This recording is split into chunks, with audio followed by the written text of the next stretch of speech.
نتمنى تكونوا بخير وعلى خير. اليوم ان شاء الله غادي نشارك معكم وصفه ديال ديسير ايطالي كنحبوه الجميع كبار وصغار. ديسير ديال تيراميسو كيجي لذيذ بزاف. غادي نشارك معكم اليوم وصفه ايطاليه ديال شيف ايطالي كنت تعلمتها منه. وصفه كما كنقولوا الوصفه التقليديه ديال الايطاليين باش كيصوبوا تيراميسو. غادي نشارك معكم الحوايج اللي خصهم يكونوا في هذه الوصفه هذه. طريقه التحضير باش هذا الديسير هذا كينجح 100%.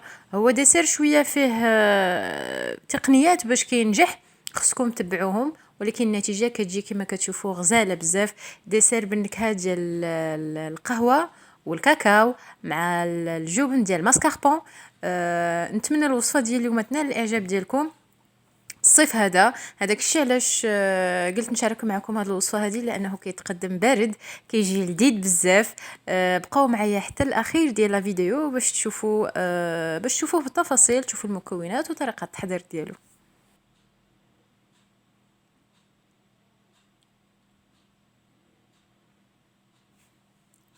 اول حاجه غادي نبدا بها هي القهوه.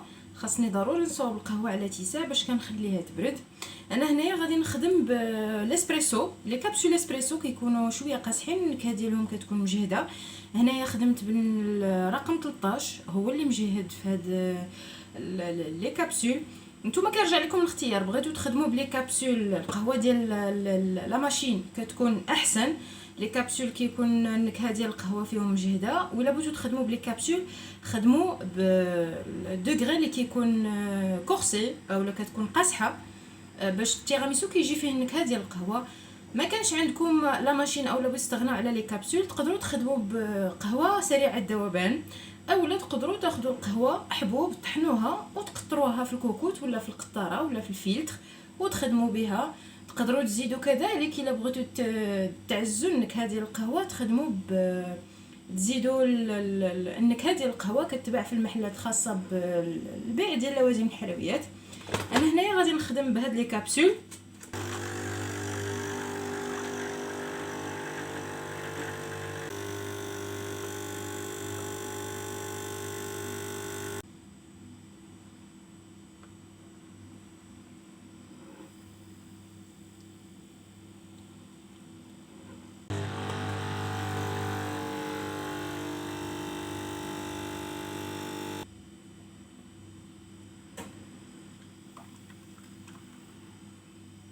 بالنسبه لي خدمت بجوج ديال الكبسولات ديال القهوه، عطوني هاد الكميه.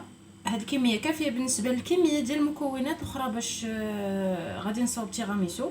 بالنسبه لهاد القهوه هادي شخصيا كتعجبني الريحه ديال القهوه مجهده في تيراميسو. كيعجبني التيراميسو فريمون الايطاليان. غادي نزيد قهوه سريعه الذوبان، معلقه صغيره. اهم حاجه في التيراميسو هي يكون البسكوي على كويير ولا البسكوي بودوار مخدوم بالاسبريسو. وغادي نزيد سكر سنيده، ما تحليوش القهوه بزاف.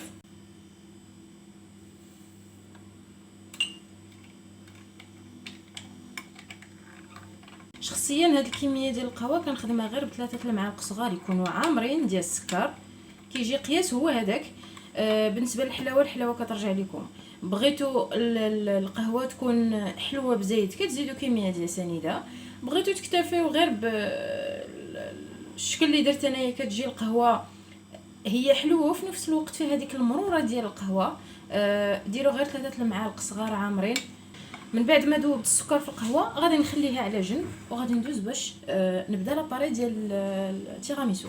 بالنسبه لاباراي ديال التيراميسو غادي نبدا اول حاجه بالبيض. بالنسبه للبيض باش غادي تخدموا من الاحسن يكون بدرجه حراره المطبخ، ما تخرجوش نيشان من الثلاجه وتخدموا به ديريكت. حاولوا تخرجوه من الثلاجه قبل. اول حاجه خصو يكون بدرجه المطبخ. ثاني حاجه من الاحسن البيض باش غادي تخدموا من الاحسن من المفضل انه يكون بيض طري، يعني جديد، ما يكونش داز عليه بزاف ديال الوقت باش هو في الثلاجه، اولا باش ما كان البيض طري، باش ما كتنجح لكم الوصفه ديال التيراميسو ما كيجيش زفر. عندي هنايا غادي نحتاج 2 ديال صفار ديال البيض، غادي نزيد عليهم 45 غرام ديال السكر سنيده.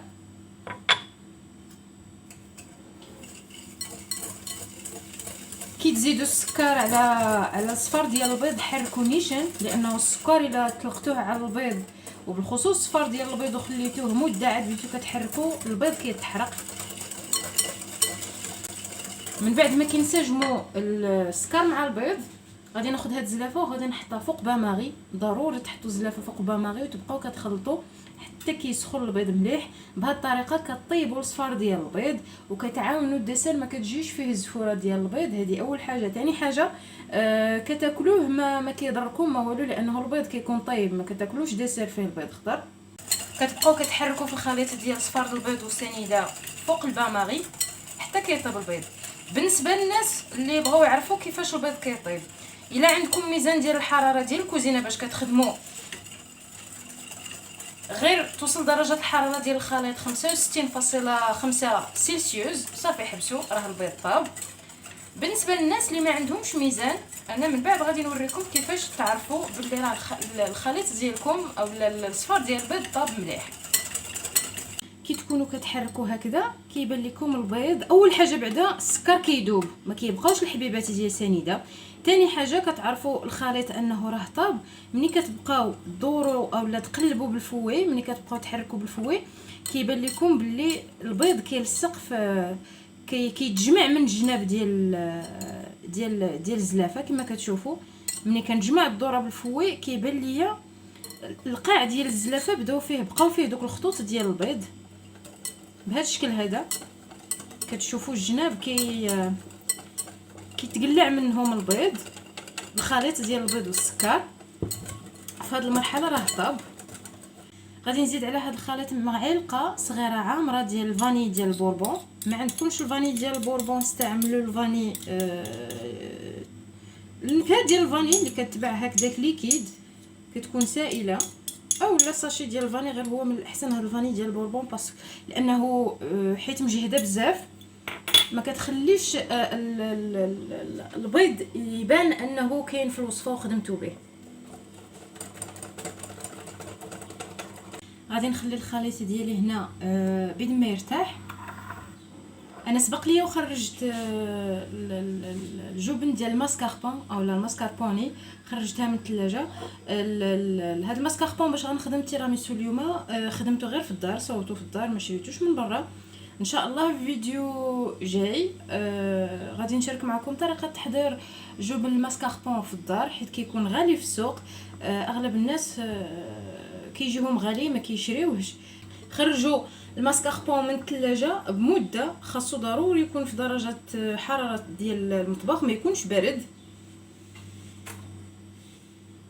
كتشوفوا بهذا الشكل هذا كيجي عاقد تماما بحال الماسكاربون ديال اللي كيتباع في المحلات.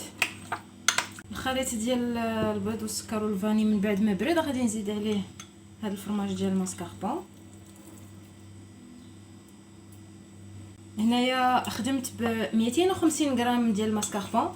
غادي نزيد عليها رشه ديال الملح.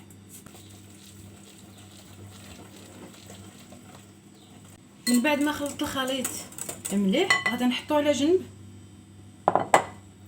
وغادي نجيب هنا 120 غرام ديال القشده الطريه الخاصه بالحلويات ماشي الخاصه بالطبخ.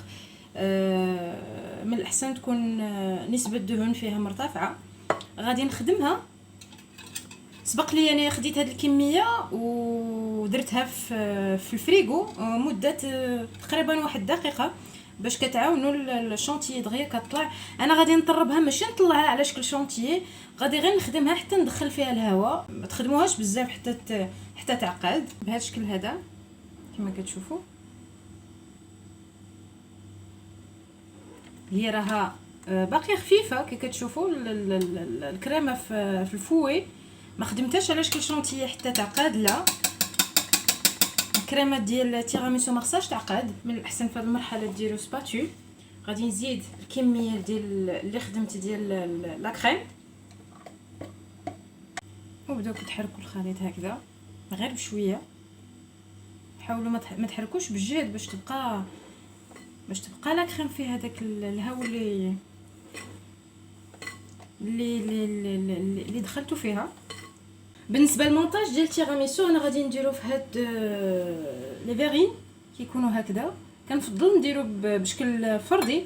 نتوما بغيتو ديروه في هاد الكويسات بحال هكذا بشكل فردي اولا في زليفات اولا داغ امكان اللي حبيتو. بغيتو ديروه في مول كبير عائلي الاختيار كيرجع لكم. غادي ندوز هنا باش نبدا كنخدم البسكوي على كويير ولا البسكوي بودوار نرقدوه في القهوه. سواء تصاوبوه في الدار سواء تشريوه جاهز من المحلات كيتباع جاهز. كديروا البسكوي في القهوه،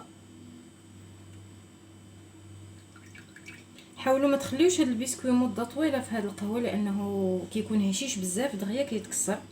انا غادي نخدم جوج بجوج وردوا بالكم دغيا كيشرب، لانه غادي نخدم بهاد الكيسان هكذا صغار. غادي نقسم هاد الحبات ديال البسكوي على جوج.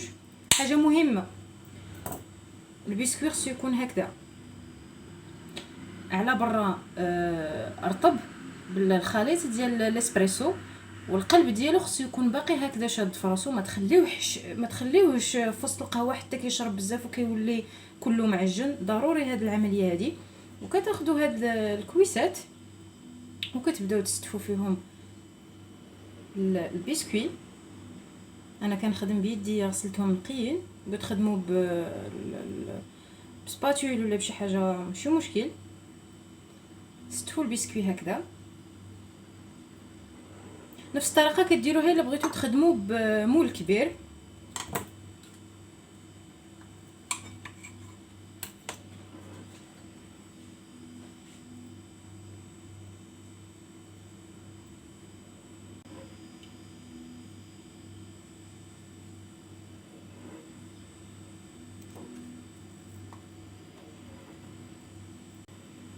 بهذا الشكل هذا. ملي كديروا الطبقه الاولى ديال البسكوي اللي درتو في القهوه كديروا فوق منه طبقه ديال الكريمه ديال الماسكاربون.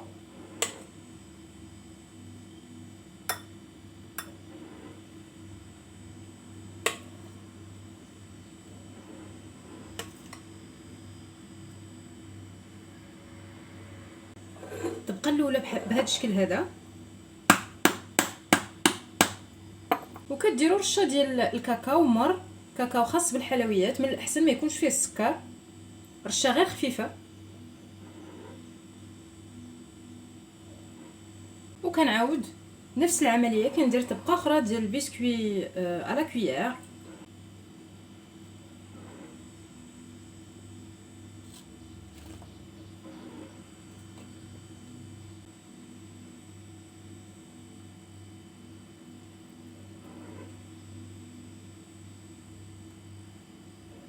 بهذا الشكل.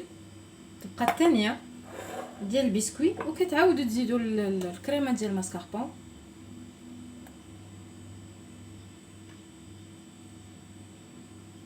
من بعد ما ساليت الطبقات ديال التيراميسو كتشوفوا هذا الغام كان كبير جا هكذا، وهاد لي فيرين كيجيو بهذا الشكل.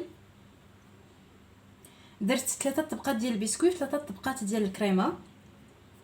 الطبقه الاخيره ديال الكريمه ما ديروش فيها الكاكاو لانه غادي يدخل الثلاجه، خصو يبقى واحد المده ما بين 4 د السوايع حتى الليله كامله.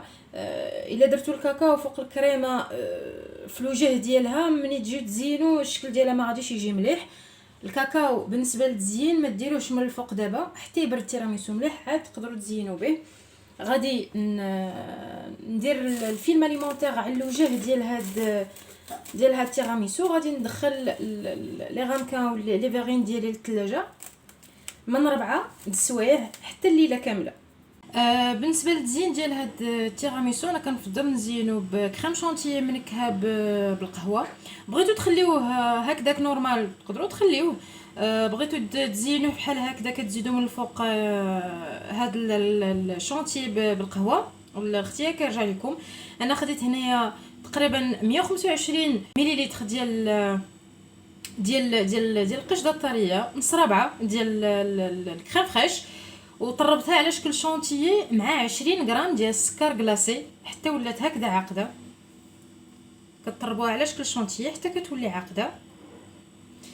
غادي نكهها بالروح ديال القهوه، غادي نزيد عليها نص معلقه صغيره ديال الروح ديال القهوه.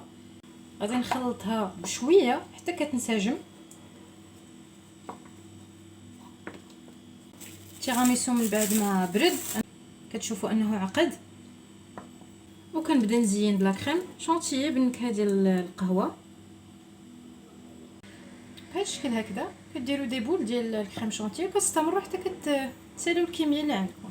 بالنسبه لطريقه التزيين بالبودغ ديال الكاكاو، من الاحسن ما ديروش البودغ ديال الكاكاو نيشان على الوجه ديال الديسير، سواء خليتو الديسير بوحدو سواء زدتو فوق منه هاد لا كريم شونتيي بالقهوه.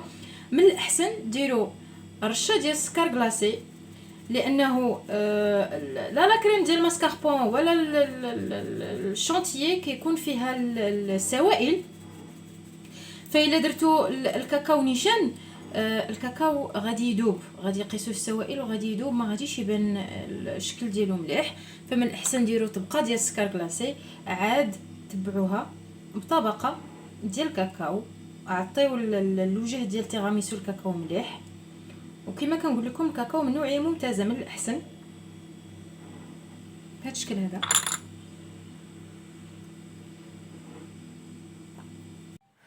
الشكل النهائي ديال التيراميسو ملي زينتو، ديما طريقه التزيين كترجع لكم.